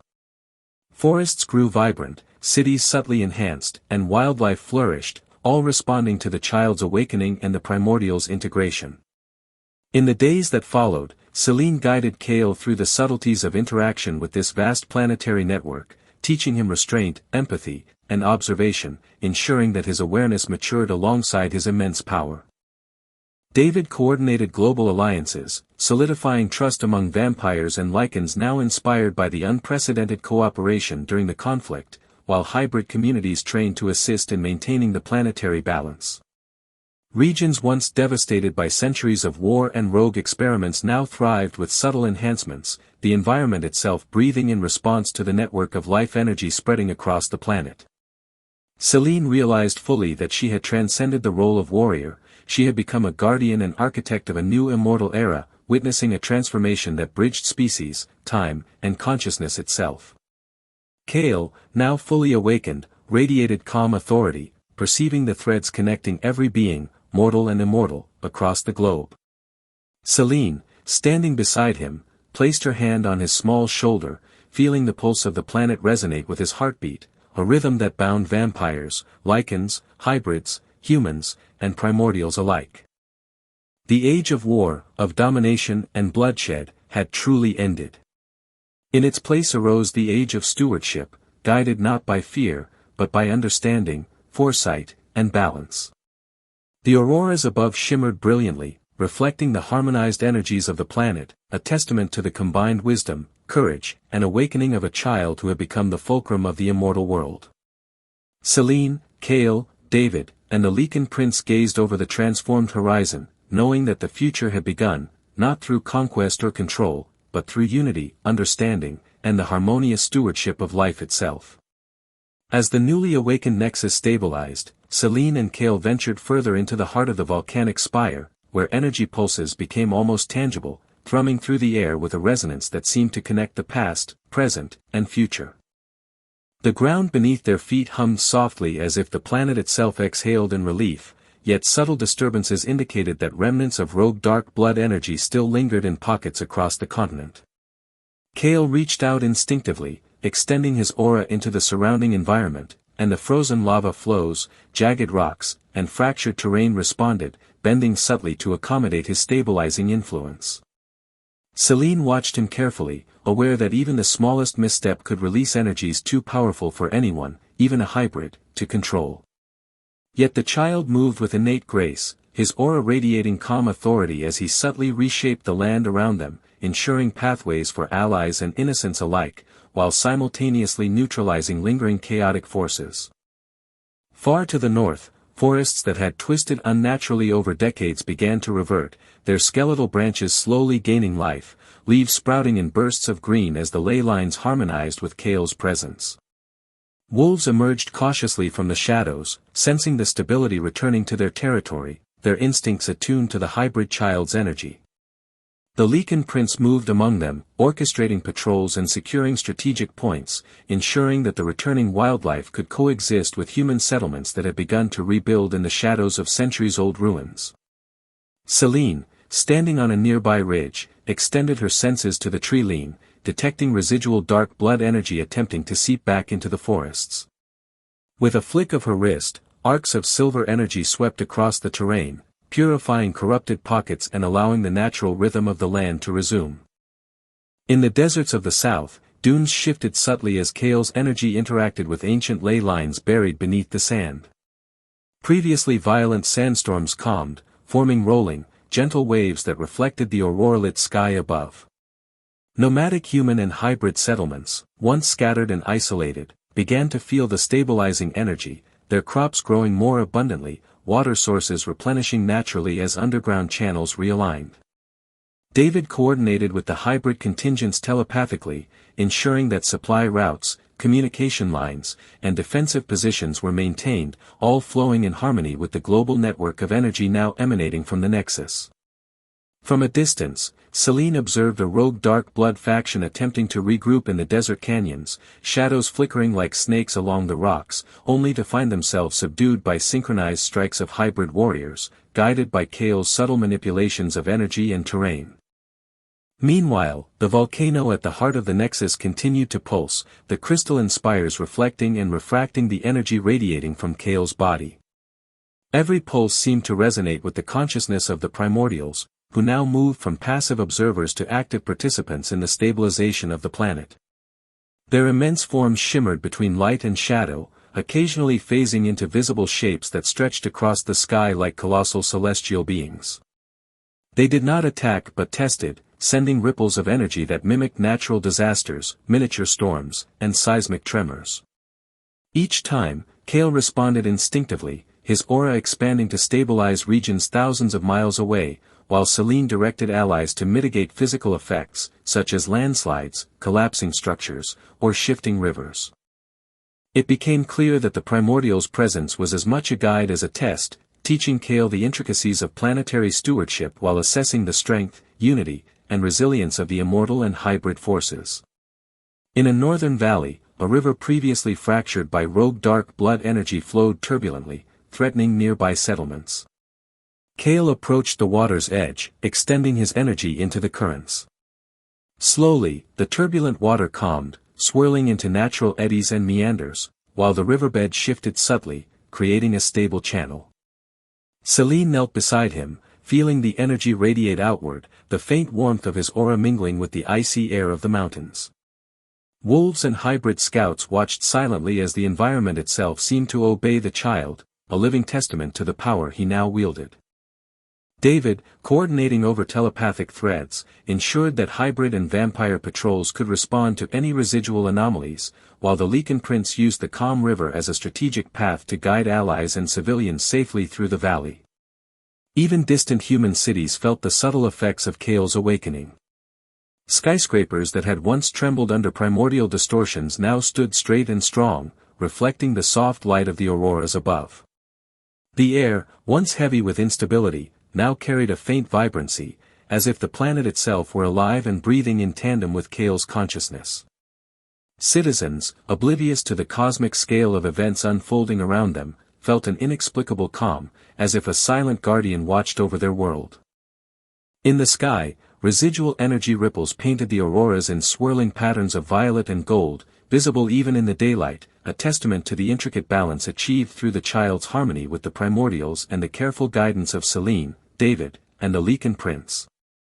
Rogue dark blood remnants, sensing the permanence of Kale's power, attempted one last coordinated assault near the southern mountains, sending twisted shadow constructs toward hybrid and vampire settlements.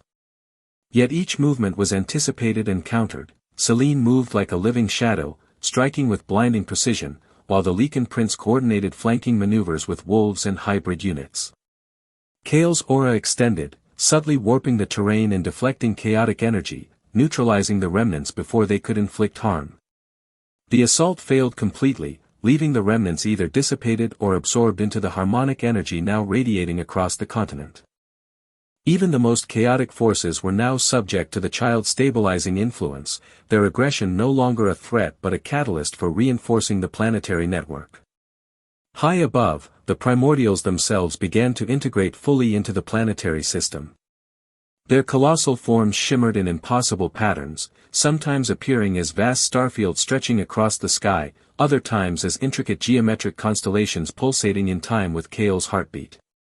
Selene watched, awestruck, as Kale extended his consciousness into them, weaving their wisdom, perception, and energy into a coherent network that spanned the globe. The volcanic nexus glowed with radiant light, its spires refracting energy across continents, touching forests, rivers, mountains, deserts, and cities alike, all harmonized under Kale's guidance. This convergence marked a new era, where the planet itself became a living, responsive entity, guided by the awakened child and the guardians who had fought beside him. As the days passed, the energy harmonization spread to every corner of the world. Previously fractured ecosystems healed visibly, mountains stabilized, rivers carved natural courses, and cities strengthened structurally and energetically, subtly enhanced by the flow of primordial and hybrid energy. Wolves, vampires, humans, and hybrids coexisted peacefully, bound together by a resonance they could feel even without understanding. Selene guided Kale in refining his awareness, teaching him patience, empathy, and subtlety, ensuring that the balance he maintained was sustainable and just. David maintained communication across the global alliance, reinforcing bonds, and the Lycan prince ensured territorial security, orchestrating patrols that moved seamlessly across once disrupted regions. In a northern valley, the first true test of harmony occurred when a severe winter storm, fueled by lingering chaotic energy, swept down from the mountains. Kale extended his consciousness into the storm, subtly directing the wind, snow, and temperature, while Selene guided hybrid units to protect civilians and maintain structural integrity.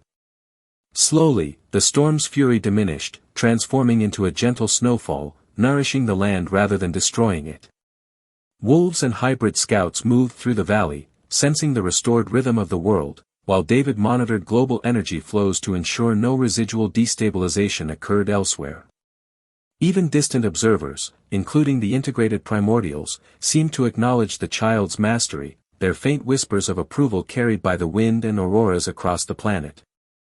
In the heart of Central Asia, the volcanic nexus pulsed with a steady rhythm, each beat resonating like the pulse of a living organism, and Kale stood at its center, small yet radiant, his aura stretching outward to touch every corner of the planet. Crystalline spires shimmered with light that refracted infinitely, casting intricate patterns across jagged rock and molten rivers alike. Selene moved beside him, her hybrid energy intertwining with his, creating a protective cocoon that responded to every subtle shift in the terrain, every tremor of chaotic energy. The Lycan prince and David coordinated the allies stationed across distant continents, their movements orchestrated with a precision that seemed almost preternatural, each strike, each defensive maneuver perfectly synchronized to the child's subtle cues.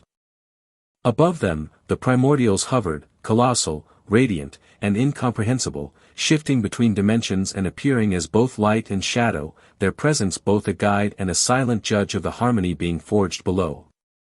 As Kale extended his consciousness deeper into the planetary network, energy ripples spread across the globe, touching rivers, mountains, forests, and deserts, restoring balance to regions long destabilized by dark blood corruption. In northern forests, once bent trees returned to their natural forms, their branches stretching skyward as if reaching for an invisible sun, while wolves emerged cautiously from their dens, sensing the restoration of equilibrium. Hybrid scouts, guided by Selene, moved among the creatures and vegetation, ensuring the safety of both wildlife and human settlements, their energy synchronized with the child's aura to stabilize pockets of lingering chaos. Snowfall fell gently over the valleys, no longer destructive but nourishing, while frozen rivers thawed into steady, life-giving currents, reflecting the northern lights that danced across the sky in complex auroral patterns resonating with the planetary energy grid.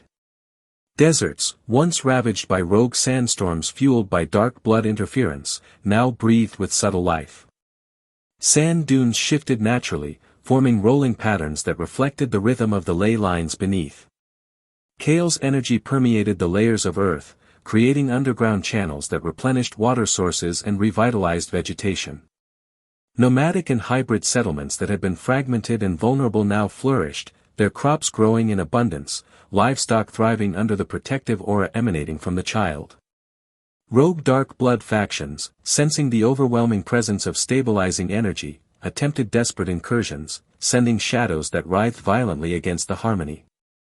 Yet each attack was countered seamlessly, Selene's blades traced arcs of silver and violet light, the Lycan prince orchestrated precise strikes with his pack, and Kale's aura subtly redirected or nullified chaotic energy, leaving no trace of malice in his wake.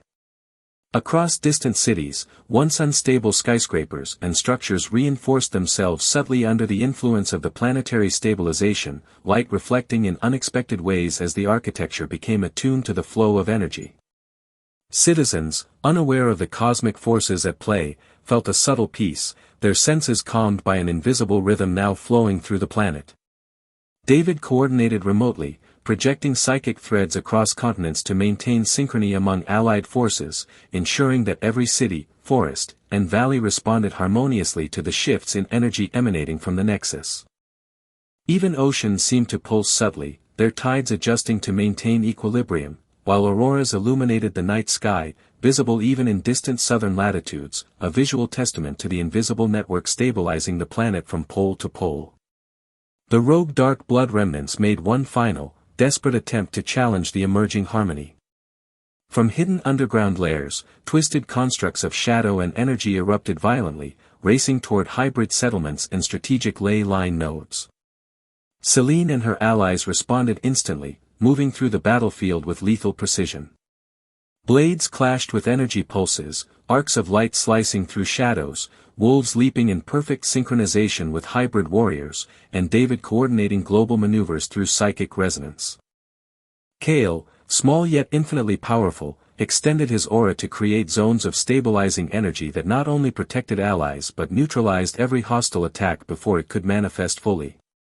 In moments, the rogue forces were dissipated, either absorbed into the harmonic flow or purged entirely, leaving no remaining threat to disrupt the newly forged planetary balance. High above, the primordials, sensing the successful integration of their consciousness with Kale's awareness, began to phase fully into the planetary system. Their colossal forms shimmered in impossible patterns, appearing sometimes as vast constellations, other times as radiant waves of energy stretching across continents. Kale, now fully attuned to their presence, wove their wisdom, perception, and power seamlessly into the global network, creating a living, responsive system of energy that connected every species, every living being, and every ley line. Selene, standing beside him, felt the weight and beauty of this process, her hybrid energy entwined with his in perfect synchronization, forming a conduit that allowed the planet itself to breathe, pulse, and thrive in harmony. As days turned into weeks, the stabilization spread to every ecosystem. Mountains once fractured by dark blood energy healed visibly, their peaks reflecting light that shimmered with subtle hues of violet and gold. Rivers carved natural paths once more, nourishing valleys and settlements, while forests grew thick and vibrant, wildlife thriving in a newly balanced environment. Cities adjusted structurally and energetically, subtly fortified by the flow of primordial energy, their inhabitants living in harmony with the restored environment. Wolves and hybrids moved seamlessly among human populations, protective and cooperative rather than predatory, their instincts aligned with the planetary rhythm.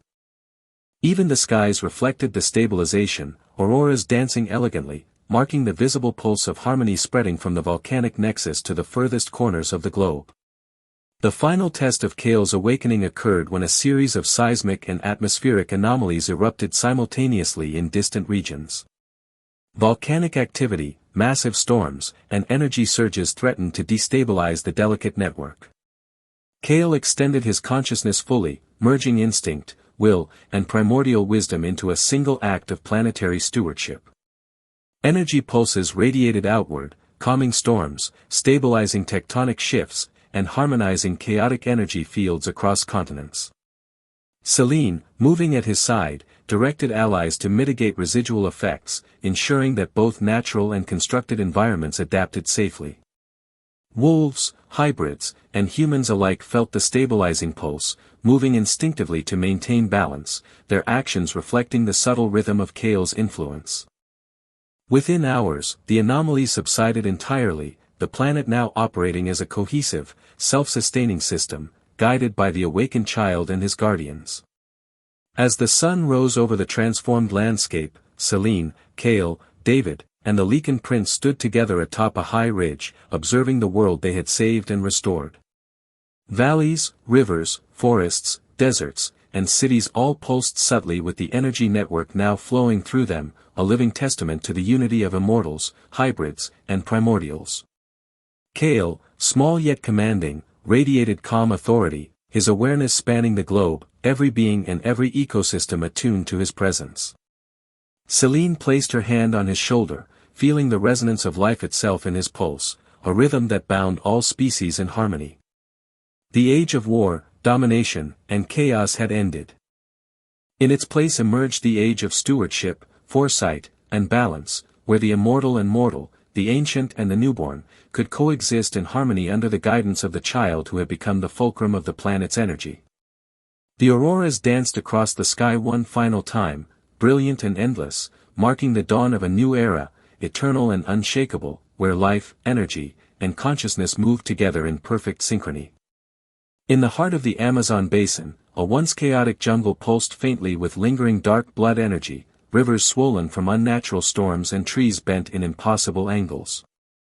Selene and Kale emerged into the verdant chaos, the child's aura radiating softly yet unmistakably, illuminating paths where light had been obscured for centuries.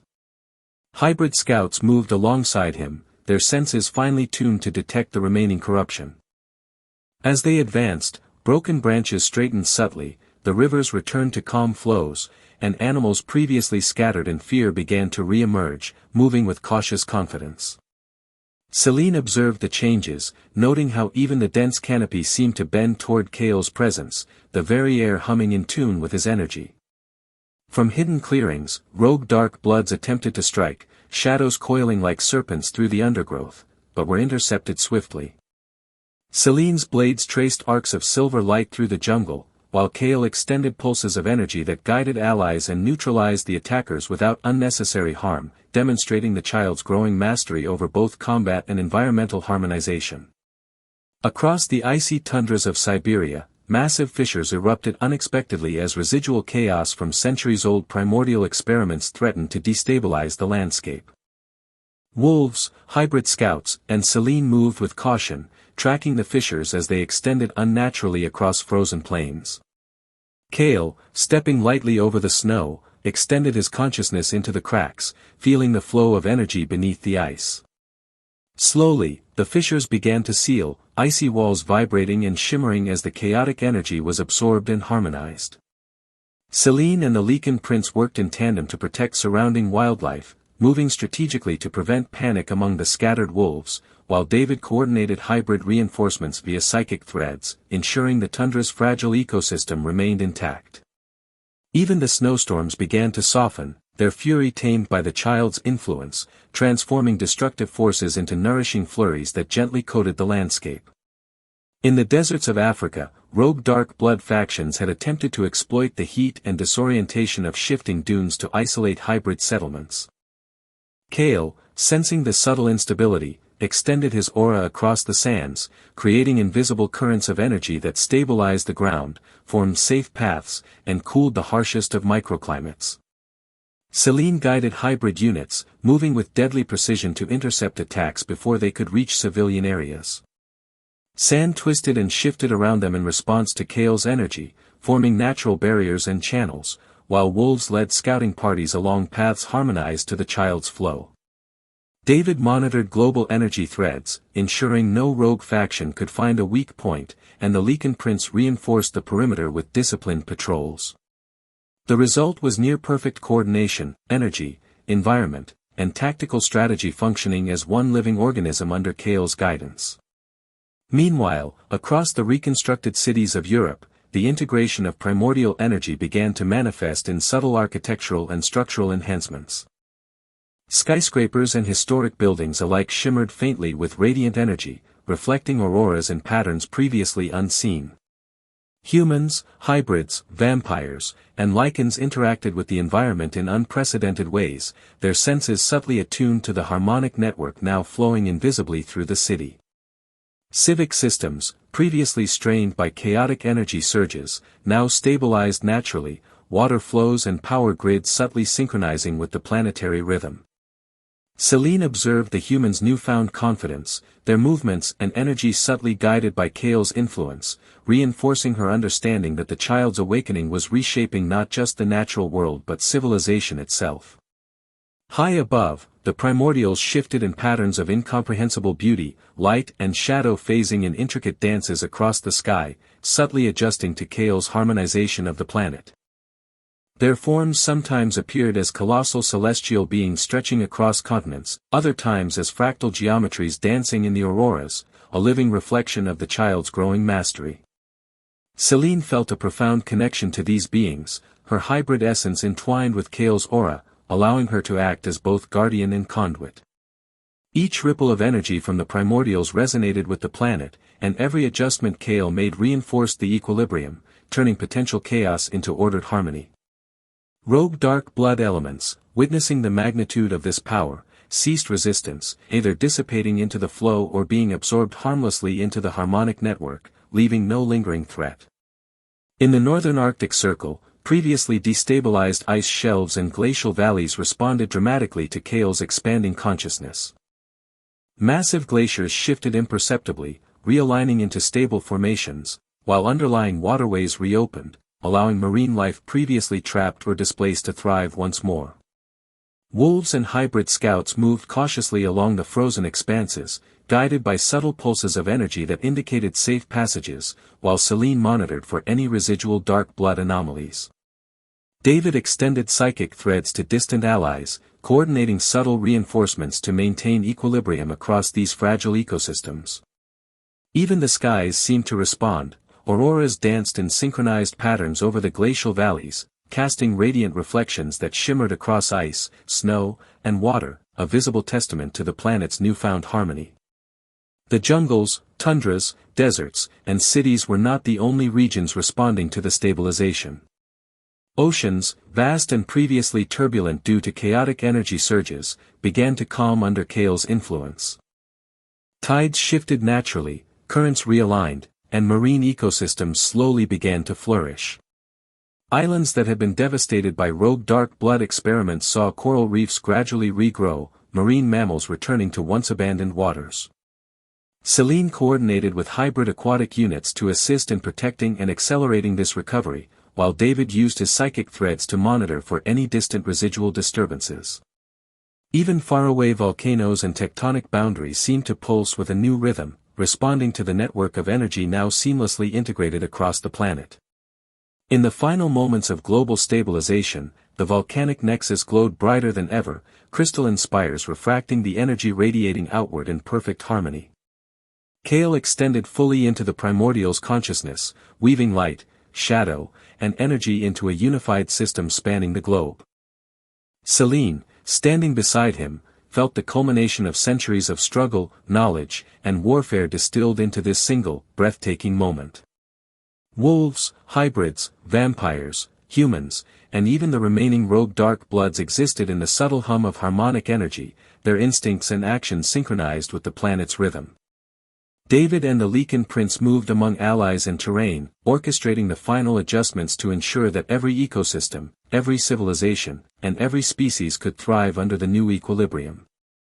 The auroras above shimmered in radiant arcs of violet, gold, and blue, reflecting the invisible flows beneath the earth, rivers, and skies, visible reminders of the child's ultimate awakening and the unified strength of the immortal world.